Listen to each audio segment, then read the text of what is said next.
Remarkable honesty there from the Chelsea manager, Thomas Tuchel. I mean, nothing prepares you for that as a manager, playing with your managerial hat on. Do you have total empathy for him in that situation? Oh, without a doubt, yeah. I mean, that was a wonderful interview. He was so open. He spoke well, but he was open. It was like he was talking to anyone in his staff.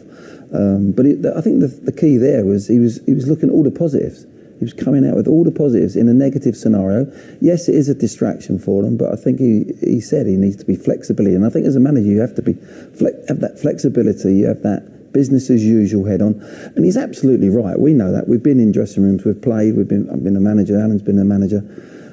When you get to the football ground, the training ground, when you get to the ground, if you're playing, as soon as that whistle goes, it is normal. It's business as normal. You switch off from everything that's in the peripheral and the outside. At the end of the day, you're a footballer or you're a manager, and that is what happens to a player. And then afterwards, you can deal with all these things, but you actually just cocoon yourself away for that match or that training session, and you're lucky. You're a lucky person if you're doing that for your living anyway. I've always been grateful for the gift I was given and the career that I had. So at the end of the day, I think you've got to look at the positives. And Tuchel there, you couldn't have had a more positive interview there on a very negative subject. That's from a manager. He mentioned the word uncertainty there for the players. Put yourself in their situation from a playing point of view. How different, how difficult from a day-to-day?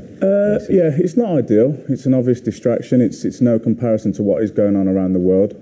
But like Glenn said, it's, you're paid well to be a professional, and you've got your own personal pride. You've got to do your best for your club, for your fans, for your family. And the beauty of it is whatever's going on in your own personal life or wherever, as soon as that whistle's blown or you're on the training pitch, you kind of just get on with it. You're concentrating on the job in hand, and that is the beauty of playing football. So they're professionals. They'll get on with it when they need to get on with it and do what they need to do and what they're getting paid to do. Alan, we're talking about players and managers here. You've all played, but you also have your clubs. You're a Newcastle fan watching them today as well as a pundit. What about the fans in all this for you? Well, we just because fans of the football clubs doesn't stop you wanting the club to do well, supporting the club, wanting your club to go out and win trophies, but you don't have to agree with who or what your owners are. You can condemn wars that are going on around this world. I can do that, the guys can do that, and we do that.